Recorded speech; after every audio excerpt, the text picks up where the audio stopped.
Hello everyone, welcome to my new blog. আমি সুকন্যা চলে এলাম তোমাদের কাছে একটা নতুন ব্লগ নিয়ে। আমি সুমিত আর টিনটিন সকাল সকাল রেডি হয়ে বেরিয়ে পড়লাম। কোথায় যাব সেটা তো তোমাদের ব্লগ দেখলেই তোমরা জানতে পারবে। তোমরা তো সবাই সুমিতকে চেনোই। আমাদের বেরোনোর কথা ছিল সকালবেলা, আর ও ভীষণ পরিমাণে লেট করতে ভালোবাসে। তো 7টায় বেরোনোর কথা ছিল, আমরা বেরোলাম 10টার সময়। তারপর দেখো আমি একটু ডাব খেয়ে নিলাম, কারণ সকালবেলা এই জিনিসগুলো আমি খুব মেনটেন করি। তারপর গিয়ে ভিক্ষারামে দাঁড়ালাম, কারণ বাবা মা আসছে, বাবা মাদের নিয়েও যাব।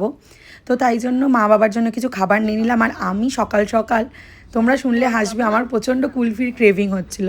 তো কুলফি টুলফি খেয়ে বাবা মাকে সলপ থেকে তুলে আমরা চলে গেলাম তারাপীঠ যাওয়ার উদ্দেশ্যে।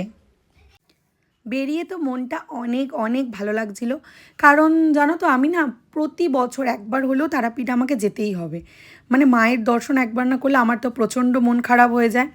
আর দেখো যাওয়ার সময় পড়লো 108 শিব মন্দির। আমরা যখনই তারাপীঠ যাই তখনই 108 শিব মন্দির হয়েই যাই। মন্দিরের মেন গেটের পাশেই ছিল এই টিকিট কাউন্টার। টিকিট কাউন্টারে মাত্র 2 টাকা করে টিকিট কেটে তারপরে জুতো খুলে তারপরে আমরা চলে গেলাম বাবার দর্শন করতে। বাবার প্রথম মূর্তিতে আমরা দর্শন করার পর আমরা দেখো চলে গেলাম এখানের এই গাছটায় জানো তো, যারা যা মানত করে তাদের সেটাই পূর্ণ হয়। মানে তাই জন্য অনেকেই ঢিল বেঁধে আসে, তারপরে সেই মানত পূর্ণ হওয়ার পর সেখানে যেতে হয়। তো তারপরে আমি দেখো প্রতিবারই যখন 108 শিব মন্দিরে যে আমি গোটা মন্দিরটাই প্রদক্ষিণ করি। তো আমার সাথে দেখো টিনটিনও ঘুরছিল। টিনটিনের তো খুব ভালো লাগছিলো। অ্যাকচুয়ালি টিনটিনের দিদা দাদু থাকলে বা ওর পছন্দের মানুষ দাদু ঠাকুমা এদেরকেও প্রচণ্ড ভালোবাসে, ওরা থাকলে ও খুব খুশি হয়। আর দেখো এই যে নামগুলো পড়তে পড়তে আমরা সব যাচ্ছিলাম। 108 শিবের যে নাম আছে সেগুলো সব লেখা আছে প্রতিটা মন্দিরের বাইরে। তারপর ওখান থেকে বেরিয়ে আমরা ভাবলাম যে যাই একটু সোনাঝুরির হাট হয়েই যাই, কিন্তু সোনাঝুরির হাটে সেদিনকে কিছু কেনাকাটি করার ছিল না, কারণ ফেরার সময়ও আমাদের ওইটা হয়েই ফিরতে হতো। তো আমরা শান্তিনিকেতনে যখনই যাই তখনই রামশ্যামে গিয়েই খাই, কারণ এদের মানে লাঞ্চের মেনু ভীষণ ভীষণ ভালো। আর এত ফ্রেশ মাছের কোয়ালিটি বলো বা খাবারের কোয়ালিটি বলো, আর থালিগুলো তো ভীষণ ভালো লাগে। তারপর দেখো চারিদিক দেখছিলাম, তারপর নিজের জন্য একটা কুর্তিও নিয়ে নিয়েছি। আমি তো মানে এত শপিং করতে ভালোবাসি কি বলবো। তারপর আমাদের গাড়িটা পার্কিং করা ছিল সেখানে আমরা চলে যাচ্ছিলাম। কিন্তু এই রিসর্টটা দেখে আমার এত ভালো লাগছিলো, এত থাকতে ইচ্ছা করছিল। তো মা বললো যে যেটা করতে এসছো, মায়ের পুজো দিতে এসছো, সেটা আগে চলো, তারপরে এগুলো দেখা যাবে। আর টিনটিনকে দেখো না, সুইমিং পুলে নামবে বলে একদম কান্নাকাটি ফেলে দিয়েছে। আর ও এত সুইমিং পুল ভালোবাসে, ওর জন্যই আমরা মানে শীতকালেও সুইমিং পুল দেওয়া হোটেল নিতে হয়, না নামুক ওকে সুইমিং পুলটা দেখতে হবে, এরকম একটা ব্যাপার। তারপরে আমি তো ভীষণ ছবি তুলতে ভালোবাসি, তোমরা তো জানোই রিলস ভিডিও করতে ভালোবাসি। তো সুমিত আমাকে কিছু ছবি টবি তুলে দিচ্ছিল। তারপর ওখান থেকে বেরিয়ে দেখো পুরো মানে মার্কেটটা দেখতে দেখতে যাচ্ছিলাম, এত ভালো লাগছিল, মনে হচ্ছিল নেমে সব কিছু কিনে নিই, এরকম একটা ভেতর থেকে হচ্ছিল। আর এই জায়গাটা দেখো ভীষণ সুন্দর।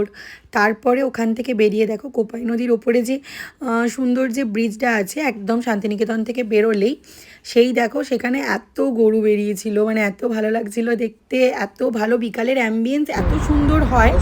মানে সকালবেলা দেখবে যত রোদ চারিদিকে সব থাকে, কিন্তু বিকালের দিকের যে অ্যাম্বিয়েন্স একটা সুন্দর, মানে দারুণ লাগে যখন সূর্যটা ঠিক ডুবো ডুবো হয়। তারপর অনেকটা আমাদের সন্ধে হয়ে গিয়েছিল, আর এদিকে মন্দিরে যাওয়ারও অনেক তাড়া ছিল। তো তাড়াহুড়ো করে ঢুকে তাড়াতাড়ি করে রেডি হয়ে আমরা সাজুগুজু করে চলে গেলাম মায়ের কাছে মায়ের দর্শন পেতে। আর এটা দেখো 2 নম্বর গেট, আমরা 2 নম্বর গেট দিয়ে প্রতিবারে যাই। তো গিয়ে এখানে দেখো মা টিনটিন দুজনে মিলে ঝামেলা করছিল, কারণ টিনটিন সবসময় যেখানেই যাবে যাই দেখতে পাবে খালি খেলনার বায়না। মানে ডান দিকে খেলনার দোকান দেখতে পাচ্ছে, বাঁ দিকে খেলনার দোকান দেখতে পাচ্ছে, ও আগে কিনবে। আমরা বলছি আগে দর্শন করে নাও তারপর যাব, তো ওর হবে না। আর জানো তো আমরা যেখানেই যাই কোনো না কোনো বন্ধুর সাথে দেখা হয়ে যায়। আর সেদিনকে মনীষ ভাইয়ের সাথে আমাদের দেখা হয়ে গিয়েছিল।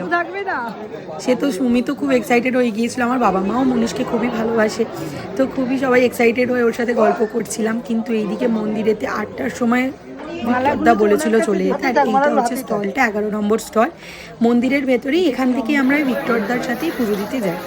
তো মায়ের জন্য জানো তো এই বেনারসিটা আমি এনেছিলাম দোকান থেকে, কারণ প্রতি বছরই মাকে একটা করে আমি নিজের দোকান থেকে শাড়ি দিই।